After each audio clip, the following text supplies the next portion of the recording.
So we'll pick up at number 5. It's the same setup. A is a non-empty subset in R, in real numbers. So continue with that. Oops. I'm gonna set this thing up right here. Hold on.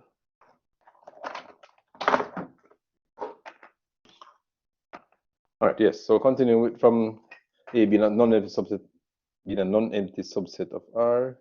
We know A subset of R, and it is non-empty. And we went through 1 to 4. Now we have 5 and 6 to complete it. All right. So number 5 says if x is less than 0. If x is less than 0 and A is bounded below, if x is less than 0 and A is bounded below,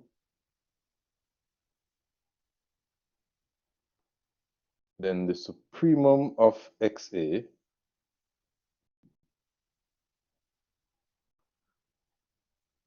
and the supremum of XA is equal to x times the infimum of A.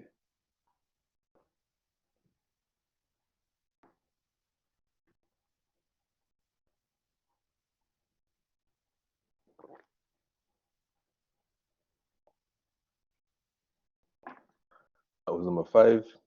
And finally, number 6.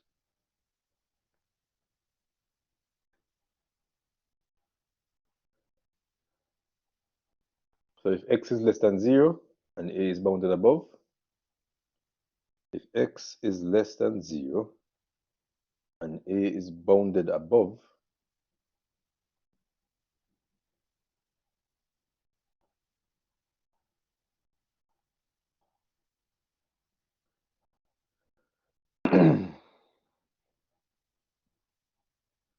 then the infimum of XA is equal to x times the supremum of A.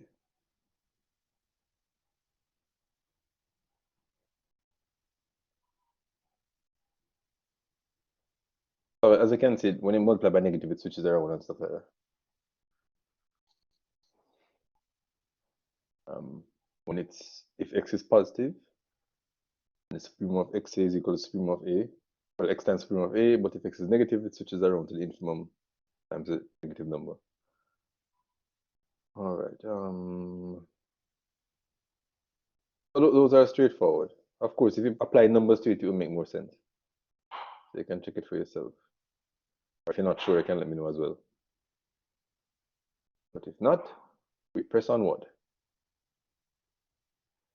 For next proposition.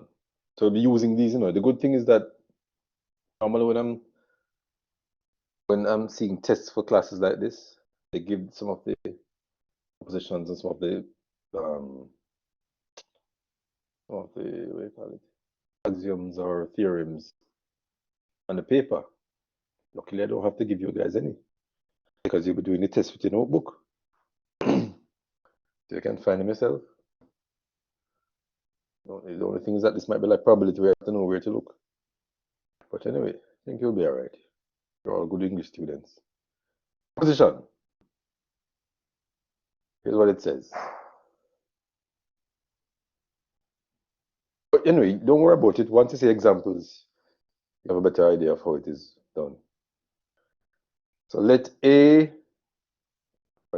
set A and B. So it's capital letters. Let A and B subsets of R. Write it for you. Let A and B subsets of the real numbers.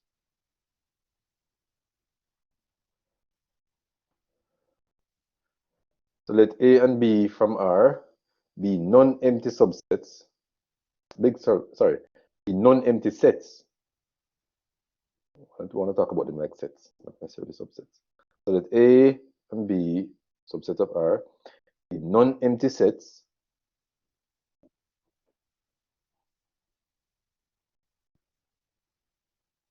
such that x is less than or equal to y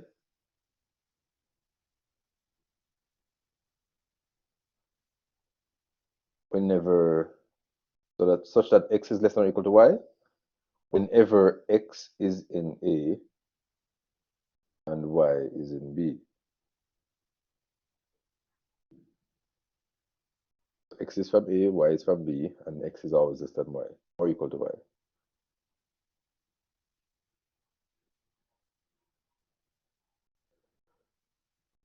Then, full stop, or we can just continue if you want, comma, or full stop. Then A is bounded above. Then A is bounded above.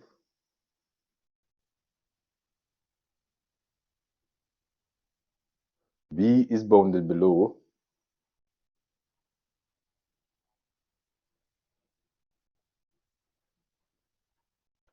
Then A is bounded above.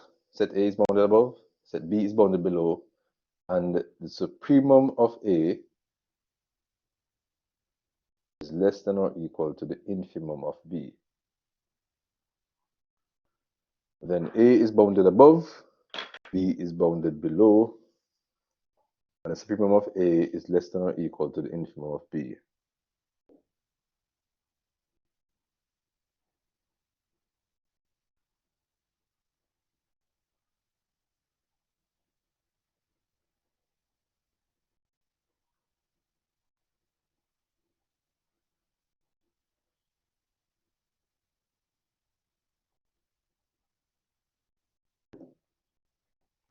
All right, you know what? Let's look quickly at this. I could ask you to prove this, you know. This could be a question I could ask to prove. I don't even want to get any proof yet, but you know, it's a nice one to use. So let A, B be subsets, and they're non-empty. X is in A, Y is in B, and we're saying that A must be bounded above, and B must be bounded below. How can we know that A must be bounded above? Based on what is given in the first part.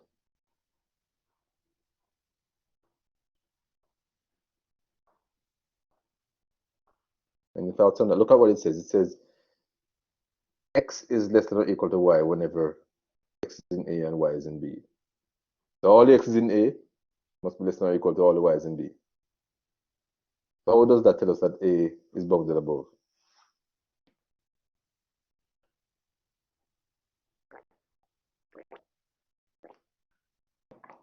How does it tell us that B is bounded below?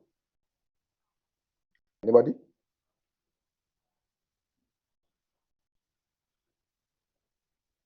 Oh, don't make me feel bad.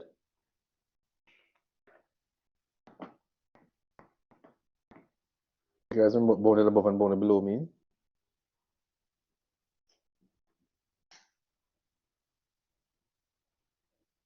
Don't all talk at once.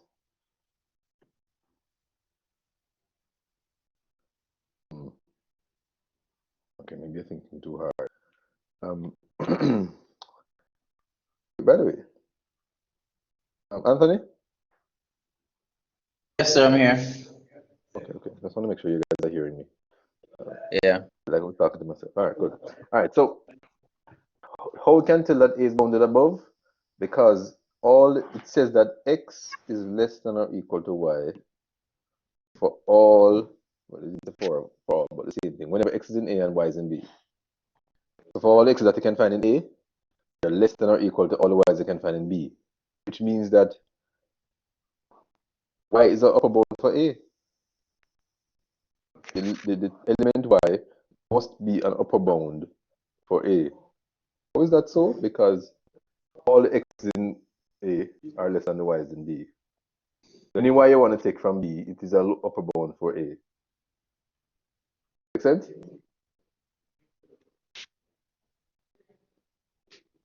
Hello? Repeat that, sir. What was I saying? I was saying, how can we know that A is bounded above? Because they told us in the first part of the question that A is a B are subsets, but x is less than or equal to y whenever x is in A and y is in B. So it's saying that for all elements in A, they are less than or equal to all elements in B. Which means that if all elements in A are less than or equal to all elements y in B, then y must be an upper bound for A. Because any y that you can take from B, the x's in A are less than or equal to it. So they're bounded by the y's in B. They can't pass the y's in B. So the y's in B must be upper bounds for A, right? So that's how we know that A must be bounded above. How do we know that B must be bounded below?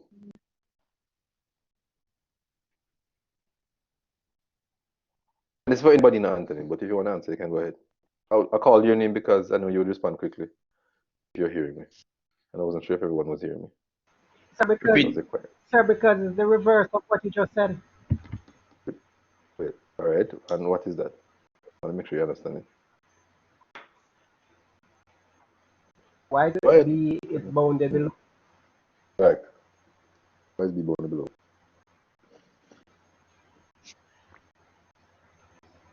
They said about being reverse is correct, but I want to make sure you're able to word it out as well.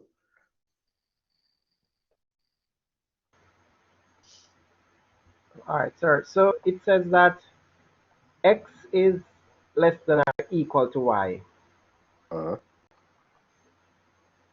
whenever x in A, y in B. Right. So all of x in A is less than all of the y based on x Mm-hmm. is less than or equal to y. So therefore, that is saying that x is then A is bounded above. No, I'm confused now. Now we're checking. Remember, we're checking B bounded below now. We did the A bounded above already. A is bounded above B. A is in X. You're confusing yourself now. We're looking at B being bounded below. Why? How do we know that B is bounded below? So So I forget just A saw and how you bounded got the above. X. I'm not seeing the X again. Oh, you got the A. Sorry, the A. No. I said A is bounded above because all the x's in A are less than all the y's in B. So for any element in A, it's less than every element in B. And let's call elements in B y. That means that the y's will be upper bounds for the A. Because every x in A must be less than all the y's in B. So y is an upper bound for A. So it's bounded above. But for something to be bounded above, it must have an upper bound.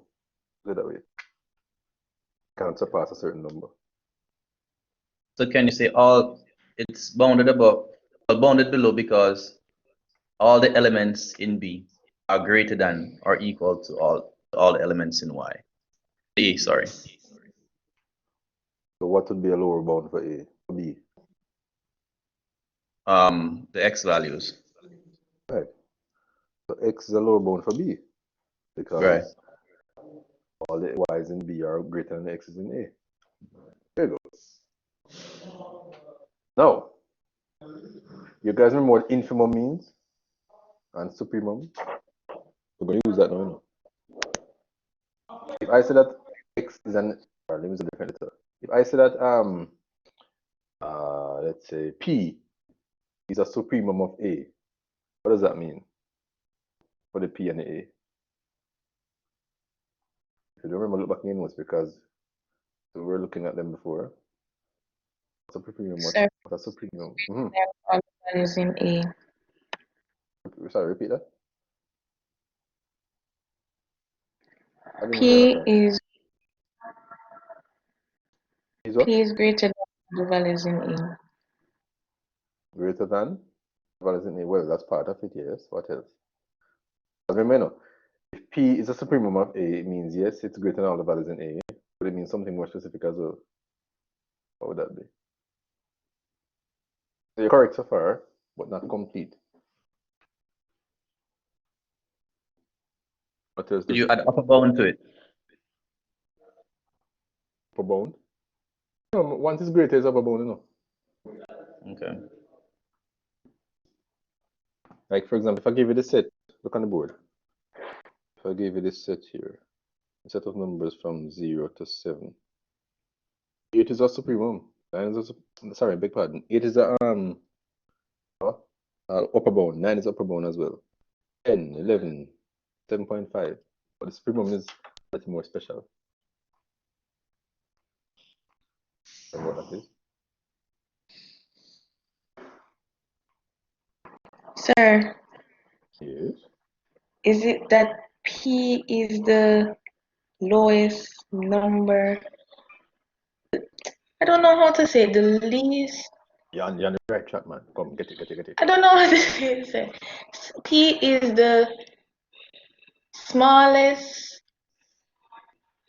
number that is greater than all the values in E. Does that make There you sense? go. Greater than or equal to, yeah. Don't worry about the equal. All right. So it is the supremum. That's why when it started with least a while ago, you know, all you have to do is finish it with upper bound. It's the least upper bound. But you're correct. It's the smallest number that's greater than the rest of them, or equal to. And for those of you that did modern algebra, do not confuse it with maximum, and don't confuse infimum with minimum. Remember, for it to be a, well, I'll mention it still, but hopefully it doesn't confuse you. If you didn't do modern algebra, don't listen. But the infimum is not the same as the minimum. Remember, the minimum has to be a part of the set. The infimum does not have to be a part of the set. It's just the smallest number that is less than or equal to all of them. So for this one here, our set, 0 is an infimum, or is the infimum, and 7 is the supremum. So the smallest number that is greater than or equal to the rest, and 0 is the smallest number, sorry, the largest number that is less than or equal to the rest. Not in the set, you notice that. All right. So infimum and supremum, they don't have to be part of the set. So please don't think of it like that. But as long as you can find the smallest number that is greater than all the numbers in the set, it is the supremum. Once you can find the largest number that is less than or equal to all the numbers in the set, then it's infimum. So back to our question. What's my question again? Oh, I was asking, you know. So going back to infimum and supremum of the set that I just mentioned a while ago. So the question said, A is bounded above, B is bounded below. We showed it a while ago. Let me get the things back on the board. But X is in A and Y is in B. We established that X is less than or equal to Y all the time. All right. So in other words, everything in A is less than or equal to everything in B. Or if you want to say it the next way, everything in B is greater than or equal to everything in A. All right. We established that A is bounded above. As you can see, Y's are upper bounds for A, and B is bounded below, because as we can see, X is our lower bounds for B. But do not confuse bounded above, bounded below with least upper bound and greatest upper bound, lower bound. Mix up. Once you can find something less than all the numbers in a set, bounded below. Once you can find something greater than all the numbers in a set, bounded above. Supremum and infimum, that's special. Right. So now, they told us now that the supremum of A is less than or equal to the infimum of B. Does this make sense now? How can we tell this? How can we prove that this is true? Remember, they didn't say it's equal enough. It doesn't have to be equal, but it's less than or equal to. See if you can reason that out.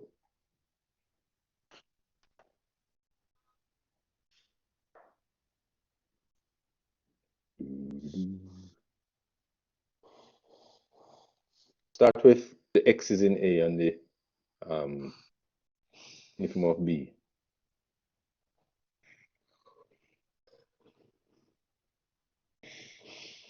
So does it make sense that the smallest no, I'll give it away. But does what they say right here make sense so far? I mean that the supremum of A must be less than or equal to the infimum of B? Yes, sir. Good, all right. Because let me give you a quick example just to make sure you understand. Use numbers. All letters might confuse people. So we have these two sets. Let's say this set over here is A, and this Yes, one over sir. here is B. Makes sense. Your command is talking is disconnected. Oh, he's back. Okay. Huh? We're showing we're disconnected. So I was surprised Yeah, that and you I were got this. talking. I was planning to go to school today, no. I didn't know about that. My father. Obviously, I go later into class. Right, last minute he asked me to climb somewhere. So, anyway, let's say we have 0, 3, and 4, 10. 10. Sure. That in. So as we can see, the 4, 6, 7, 5, 8, 10, all numbers in B are upper bounds for all numbers in A. And of course, all the numbers in A are lower bounds for all numbers in B, because they're less than or equal to all of them. Let's see, vice versa for B and A. Now, they said that the supremum of A, that means the smallest or least, what's the next word for that? Let's stick with smallest or least. The smallest or least number that is greater than or equal to all the numbers in A is less than or equal to the largest number that is less than or equal to all numbers in B. Let me say that again. What I've underlined on the board there is saying that the largest, let me start from A. The smallest number that is greater than or equal to all the numbers in A, that's what supremum of A means, is less than or equal to the largest number that is less than or equal to all numbers in B. I might say that one more time. The smallest number that is greater than all the numbers in A, or equal to all numbers in A, is less than or equal to the largest number that is less than or equal to all numbers in B. Okay, that's 3 times now. That's what they're saying right here with this statement. So I was asking, how can we use letters and say that that is true?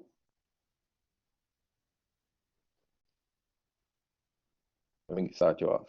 What could you say about X and the infimum of B? What can we say about that? What relationship can we put between for the two of them? Less than Is it just less than? or equal Well, to. or equal. Remember, don't use my set to do because, but I could actually written 3 right here. I've actually put 3 in the B. Because remember the question statement said that X is less than or equal to Y. So 3 is less than or equal to 3, so that could work. They could start from the same number and end at the same number. Anyway, yes, so X is less than or equal to the infimum of B. We know that to be true. Because remember, X represents all numbers in B, no? Sorry, beg pardon. X represents all numbers in A. So if we have found the infimum of B, we know that all the numbers in A are less than or equal to every number in B, and that means that X must be less than or equal to the infimum of B. Because once you can find this largest number that is less than or equal to everything in B, then because you know that all the numbers in A are less than or equal to all numbers in B, then it must be less than or equal to the infimum of B as well. And this works for all X in A. So X must be less than or equal to the infimum of B for every X in A. Because as I said a while ago, everything in A is less than or equal to everything in B. And what does that say about the infimum of B and A? All right, let me say it a different way. Infimum of B is a what for A? Upper bound. Correct. The infimum of B is an upper bound for A. And if the infimum of B is an upper bound for A, what does that mean about the supremum of A and infimum of B?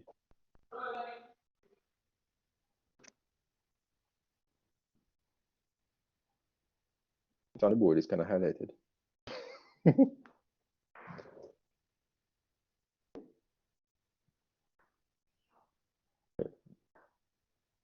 I hope it was quiet now because I said it already.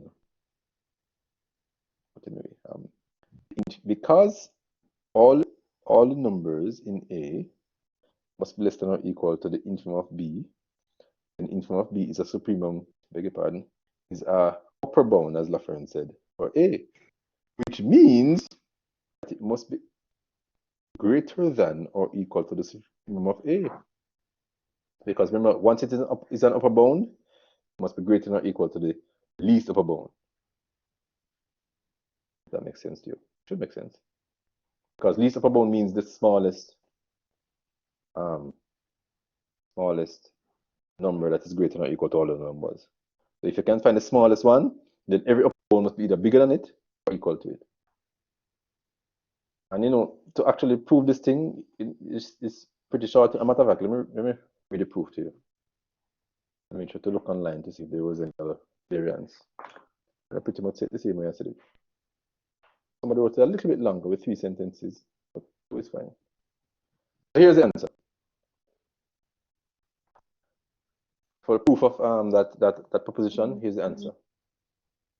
I'll write this down now. Every x in A, let me actually write these symbols, might make it shorter for you. Every x, write the word every, in A is a lower bound for B.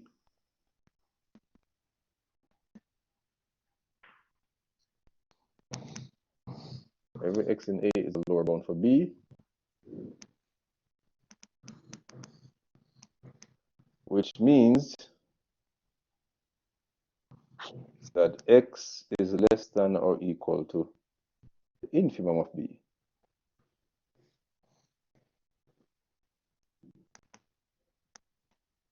Wait, someone is typing. Oh, Anthony.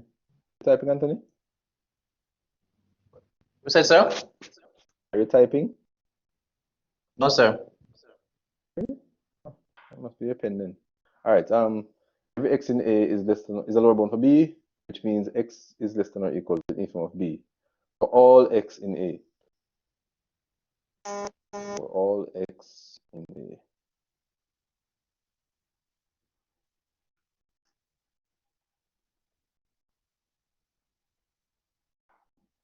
Therefore, the infimum of B is an upper bound for A. Therefore, the infimum of B is the upper bound for A.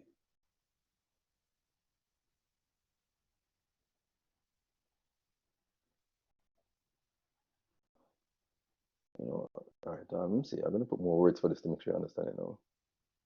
My final answer was therefore, hence, or what's the word I use? Let me look.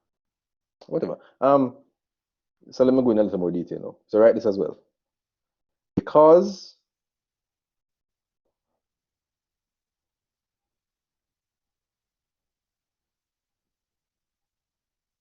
how should I say it?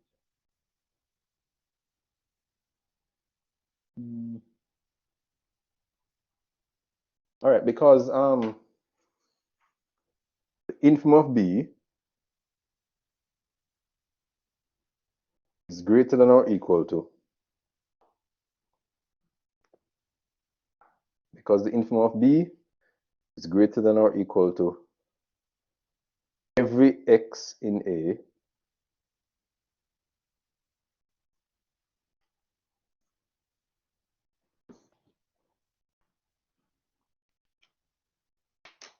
and the supremum of A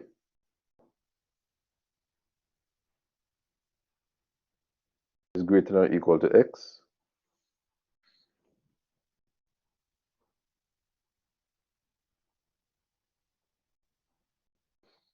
then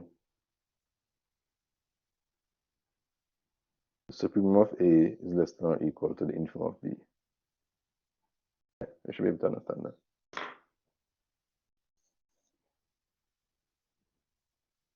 Any questions about that?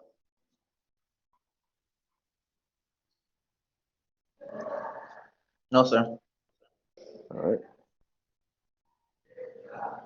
Okay, so it's one little example of a proof there. The things are they are simple, but we have to just be able to structure it in a certain way. Of course, it doesn't have to be worded exactly like that. As long as what you're saying makes sense, and use the information that you're given, and the other stuff, the definitions, then it's easy. But there's no. These are the only times in math now where you can have different answers, but as long as they're all saying the same thing. All right, so there's no one number this time. Next proposition.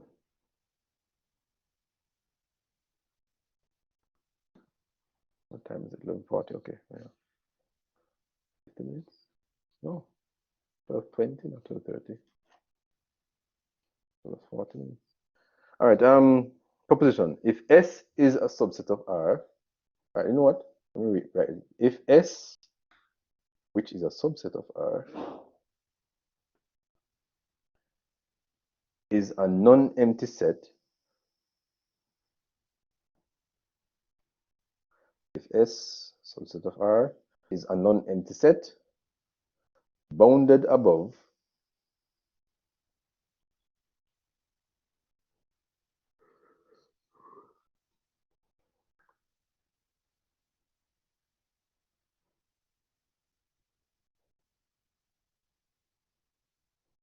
then for every epsilon greater than 0,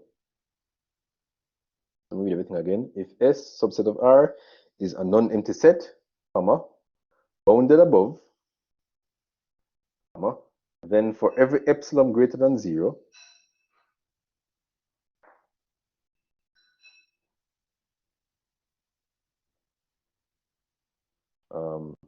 there exists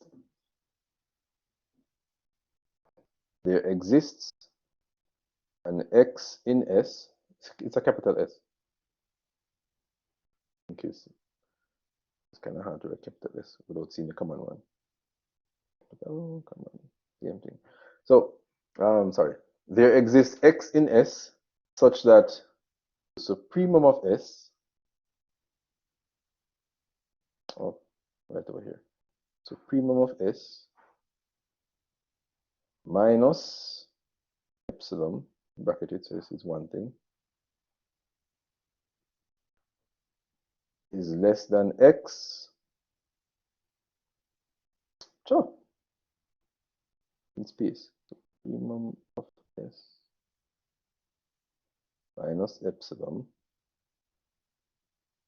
is less than X, which is less than or equal to supremum of S. These stuff will be used for proofs later, that's why they have to be mentioned. Even though it might sound simple or irrelevant, they use later. Sir, could you repeat that? It's on the board, you know. There exists X and S such No, that repeat everything on everything. the board. Everything.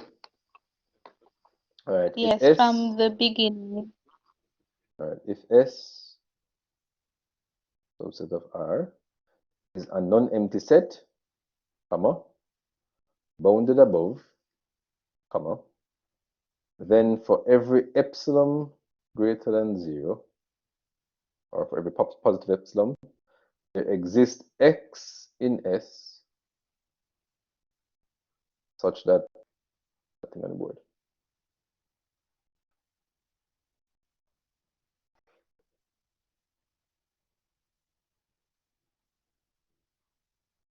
In other words, you can find some X in S that is between the difference between the difference between epsilon and the supremum of S. That's what it's saying.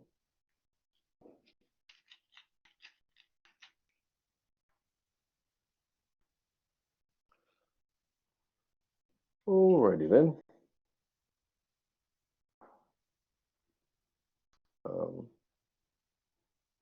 I think this is our final bit of information before we can start proofs. Is it? Oh, two more. Oh Lord. Let's write quickly then. Let A be a subset of R. This is a definition.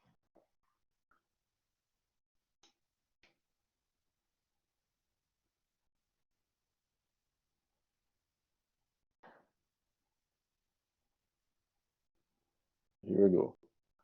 Let A be a subset of R. Number one.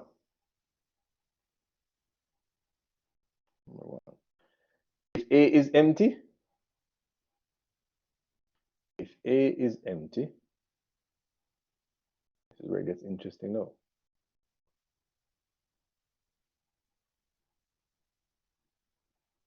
Then supremum of A empty, then the supremum of A is equal to negative infinity. I'm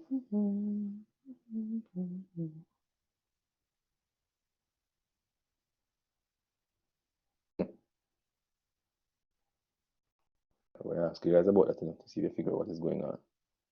If A is not bounded above, this is part 2. If A is not bounded above, A not bounded above. What is that? Whatever. If A is not bounded above, then the supremum of A, on top of the brackets, is infinity. So if A is not bounded above, then the supremum of A is infinity.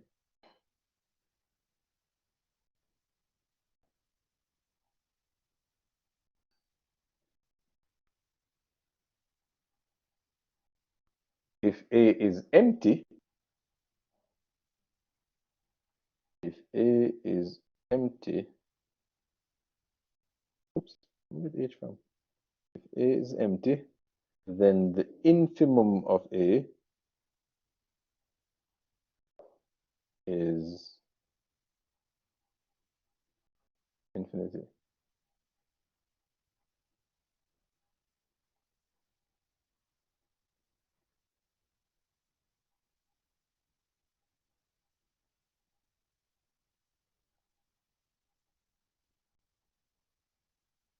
Finally, number 4, if A is not bounded below, if A is not bounded below, then the infimum of A is what? Oh, I almost can pick this up. If A is not bounded below, what's infimum of A? Negative infinity. Here we go. That is correct. Question time. Can someone try to explain number 1 and number 3? Let me want. Why is it that if the set is empty, the supremum is negative infinity?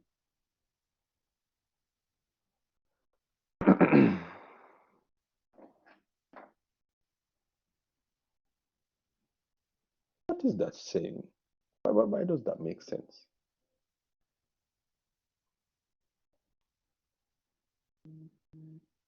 Anybody? You want any bonus marks?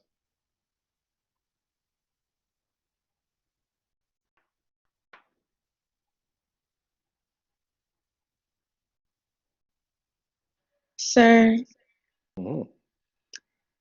is it because you have to find the least greatest value, the least number that is greater than all the values in A, and since A is empty, then I don't know.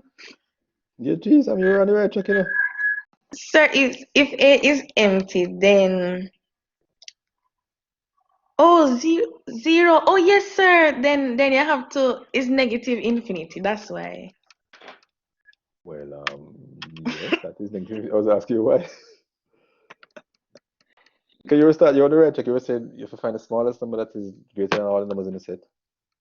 Of course, negative infinity is not a number, you know, but Mm-hmm. so how do we know that negative infinity will be greater than every number in the set? That's what we're asking you. The smallest number that is greater than every number in the set. How do we know that? So because nothing can smaller than infinity, negative infinity. That is true, but how do we know it's greater than all numbers in the set? I don't know, The answer is sir. simple. No, don't think too hard. The answer is very simple. How can we be sure that negative infinity is greater than every number in that set?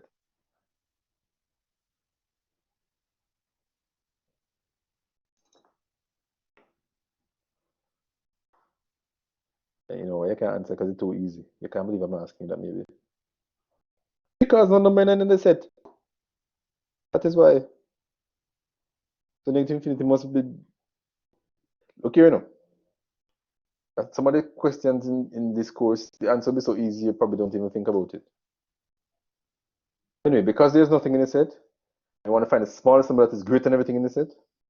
And since there's nothing, no matter how small you go, it will be greater than whatever is there. So that is why negative infinity is the supremum of A. But why is infinity for part 3 the what do you call it? Infimum for set A? It's the same type of reasoning. So let's see if someone can say this one now. How do we know that the infimum of A is infinity?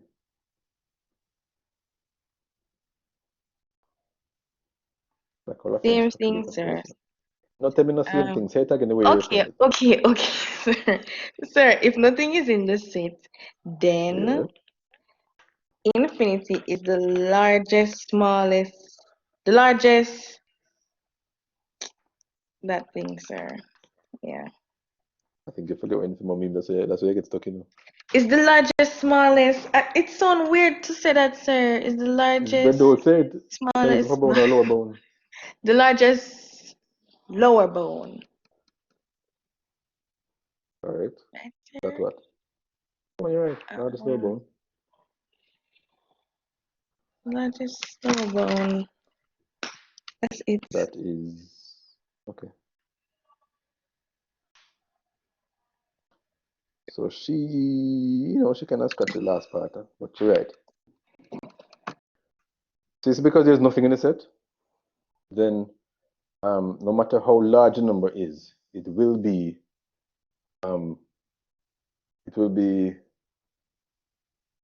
well, once there's nothing there, it will be less than, it will be greater than everything in the set.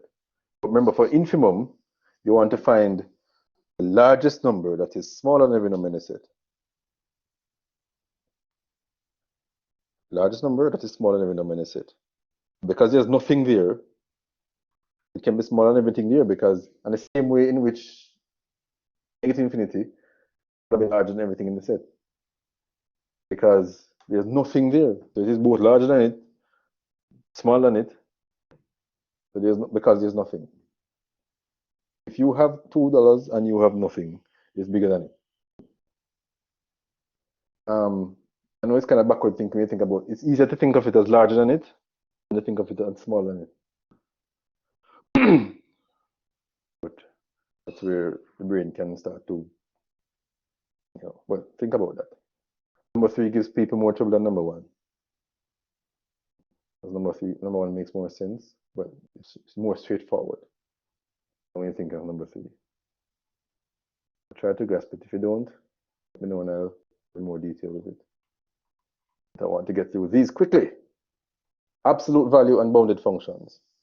These are where most of the proofs will come from for this part of the course. I want to jump into it. Let's go. You guys know the absolute value. I think, well, I showed it to my calculus students, but I think you should cover it in pre-cal. This definition right here for absolute value of x. It is x if x is greater than or equal to 0. It is negative x if x is less than 0. In other words, absolute value can be negative. That's what it's saying. If the number was a negative number, then you have to make it negative again, or negate it again, make it become positive. The result must always be positive or 0, or negative. So for example, if x is 5, then absolute value of 5 is 5. If x is negative 6, the absolute value of negative 6 would be, using the one down at the bottom here, would be negative 6, which is positive 6. The result is always positive or 0. Because the absolute value of 0 is 0. That's the only number that stays the same. Beg pardon. It's the only number that you can't change the sign. That's what I meant. What does it mean for absolute value? Because absolute value of 6 is 6. It stays the same. 0 is the only number in the world that can't change the sign. Because it don't have no sign. Alright, number 1. So there are six features of the proposition of the absolute values that we need to know. Absolute value property. First one. So write this in. If you didn't have it before, or if you didn't know it before, make sure you know it again. Because that's going to be essential for all the 6 things I'm going to give you now. The absolute value of x is greater than or equal to 0.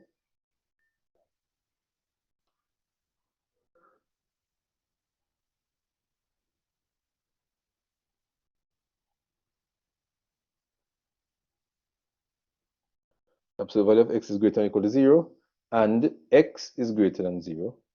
Beg your pardon. And the absolute value of x is equal to 0. Let me repeat that. Absolute value of x, the thing I have on the board right here, is greater than or equal to 0, and absolute value of x is equal to 0 if and only if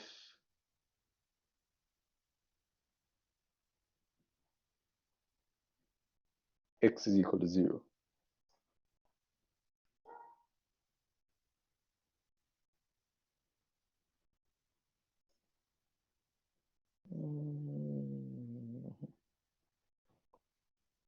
Number 2.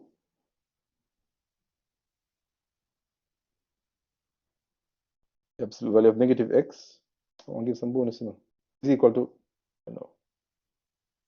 is equal to the absolute value of what? Answer first.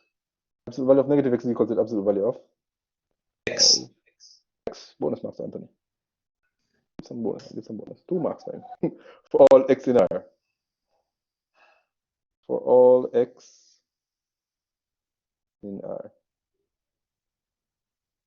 I know it's easy, but the other stuff I might ask you probably won't be able to answer them. So let's go with first come, first serve.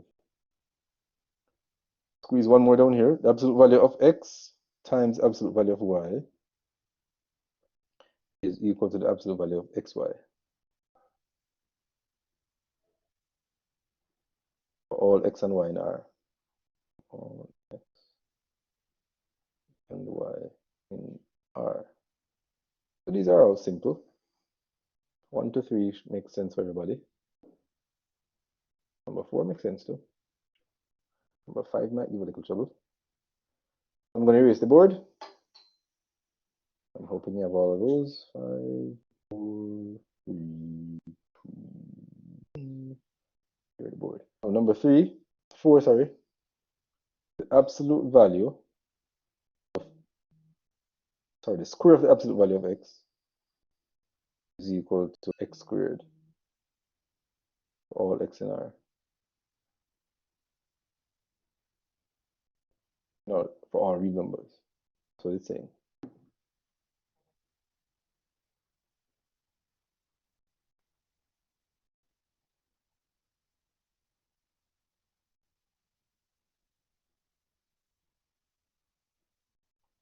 Number 5,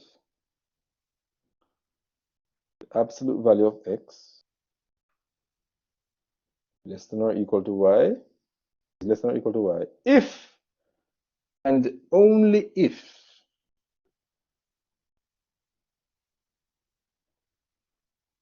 negative y is less than or equal to x, which is less than or equal to y. In other words, x ranges from the negative of the number to the positive of the number. It has to be between them actually, or equal to the endpoint.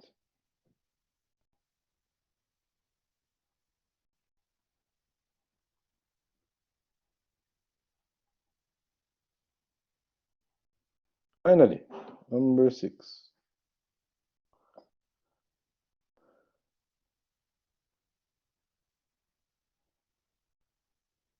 The negative absolute value of x is less than or equal to x, which is less than or equal to the absolute value of x for all x in R.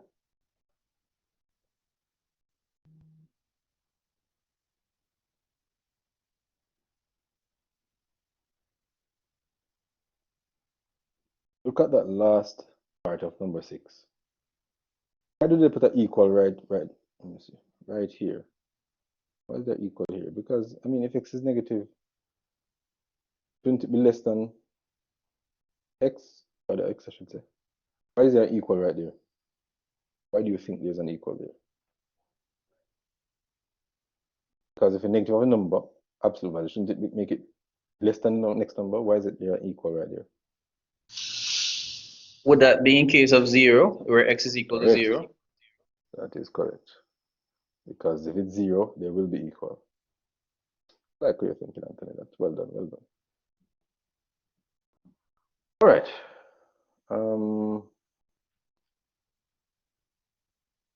By the way, it will also be equal for this too. Let's say x is -3. Then the negative of the absolute value of -3, and put -3 right here. Realize it will be equal because it's the negative value of 3. It is actually equal as well.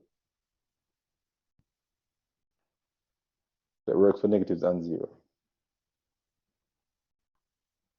All right. Triangle inequality. That corollary with that corollary, and then question time. Oh, yes, reach questions now. Just 2 more questions. Good. All right. Triangle inequality. That's the next thing that we need to know.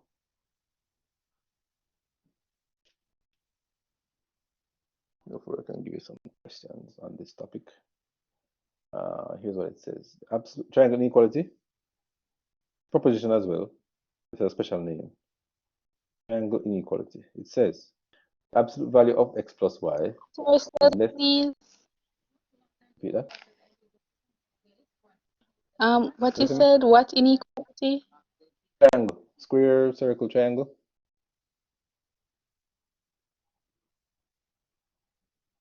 You got it, Michaela? Yes, sir, thank you. Okay, no problem. All right, so the absolute value of the sum of x and y is less than or equal to the absolute value of x and the absolute value of y. So the one on the right is sometimes greater. Otherwise, they're equal. If both numbers are positive, or if one of the numbers is 0, or both of them are 0, then it's equal. But if just one of them is negative and the next one is positive, or one of them is negative, both of them are negative, then the one, sorry, if they have the same sign, so that should have said, they have the same sign, equal. If one is 0, equal. But if one is positive and one is negative, then it won't be equal. Then you have the what you call it, the greater than thing applying. You know, should I ask you? Should I ask you when is it equal, when is it not equal? Anyway, I give it away. Next. So this is for all, by the way, for all x and r. Did I mention that? All real numbers.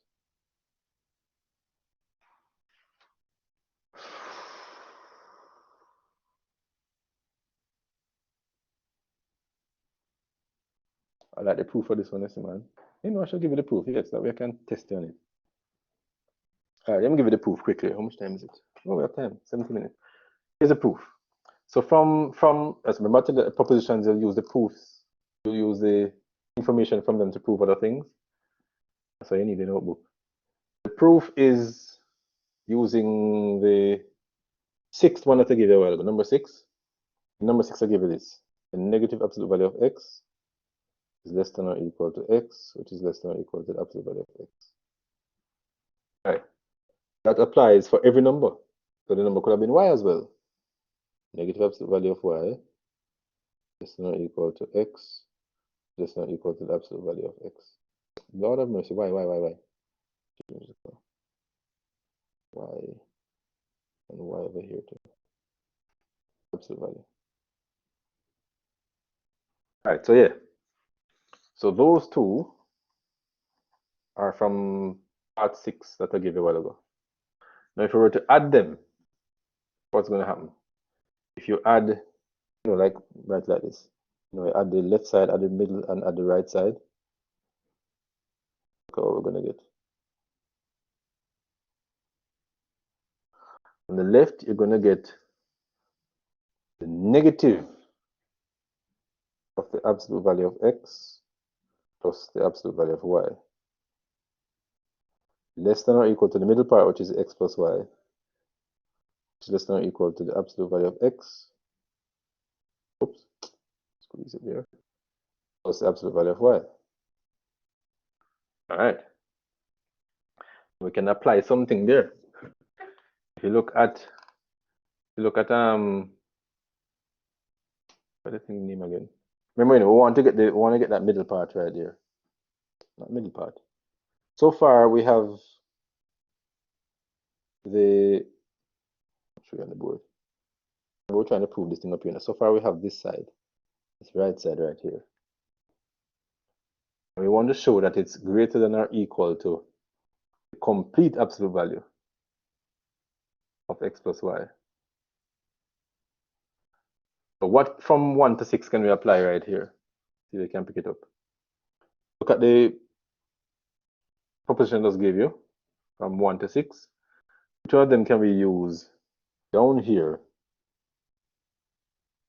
to complete the proof of that top thing on the board? So far we have the right side.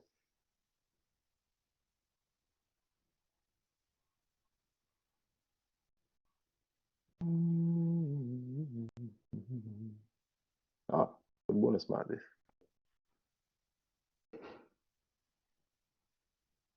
So far we have absolute value of x plus absolute value of y is greater than or equal to x plus y, which is greater than or equal to negative of absolute value of x plus absolute value of y. Sir, Mm-hmm. can you use proposition 5? Proposition 5, she says. Why 5? Sir, because on the right side, it says the absolute value of x is less than or equal to y. And then if and only if negative y is less than or equal to x, which is less than or equal to y.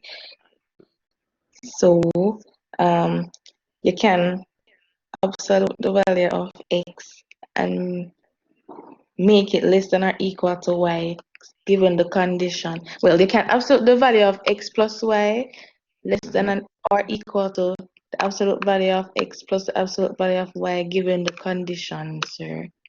Correct. Just wanted to make sure you know what we're saying. So she got it. Bonus mark for Lafren too. Let me give her a little more than Anthony because this one is harder. So if you look at proposition 5, you see it says the absolute value of x is less than or equal to y. Two different numbers, you know.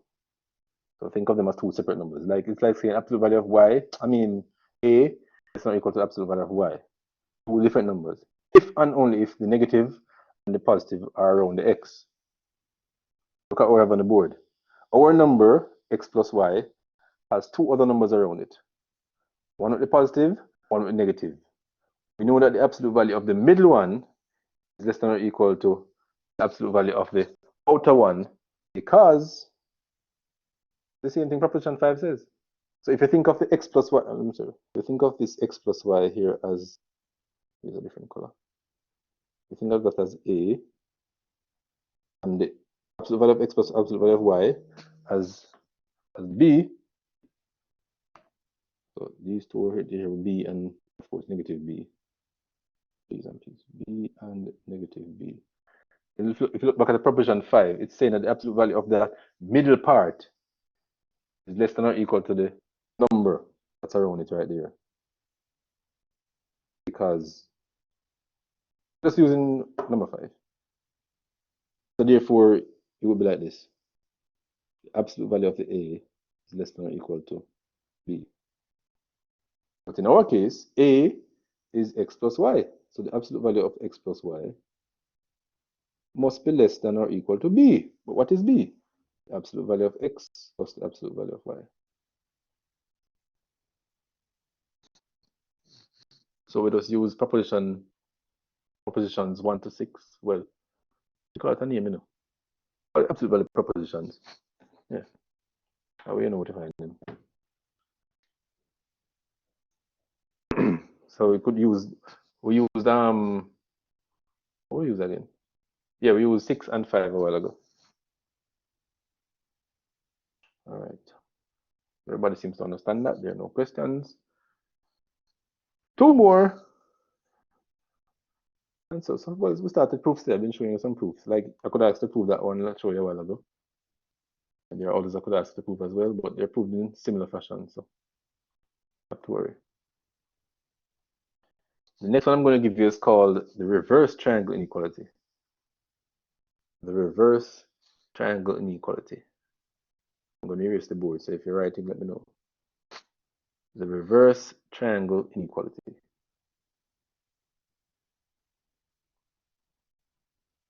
Okay, one writing. Here's what it says. Let x and y be real numbers. So let x and y be real numbers. And the reverse triangle inequality says absolute value of the difference of the absolute value of x minus y. The absolute value of all of that is less than or equal to x minus y. Absolute value of x minus y. Why is this so? Can you give me one example where it is equal and one example where it's not equal? I mean, it's greater. I want to make sure you understand what is happening here. Find two numbers where it is equal, find two numbers where it is greater than it. Create them, which one is which, you know?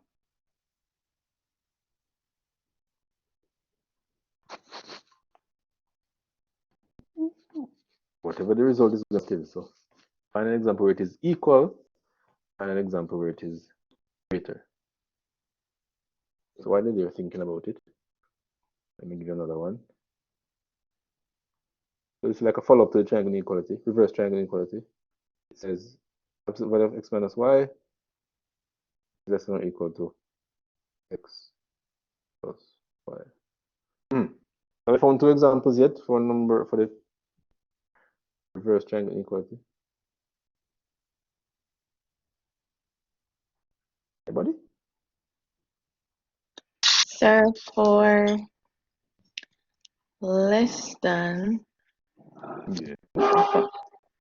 but not really equal to first. So you have 10 and 5, the absolute value of 10 minus the absolute value of 5, that equals to 5. Absolute value of 5 is equal to the absolute value of 5 is equal to 5.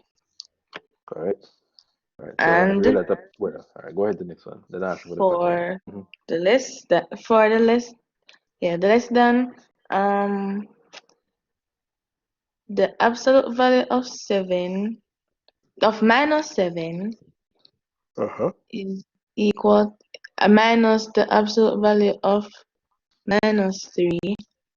So that would be 7 minus 3, and the absolute value of that is equal to 4, which is less than the absolute value of 7 minus 3. That's what I said. You said minus 7 and minus 3. I have to use what those Greater. numbers, right? Yeah. Oh, then that means that, hold on, that is minus 1. So that equals to, Or you needed to switch one thing. the signs. Two of them kind Oh, of the one same of the sign. signs. Oh, one of them have to be negative, sir. So one Right. of them, yeah. So it's either one is negative or both are the same sign. And of course, 0 as well. If you're using 0 in there, for whatever numbers next number is positive or negative, you're going to get the same result. So for them to have equality, they should have the same sign or have a 0, a mix, or two zeros if you want. And for them to be different, meaning less than and or greater than, if you want to read it the other way, then the two signs must be different. One positive, one negative. At 0, no.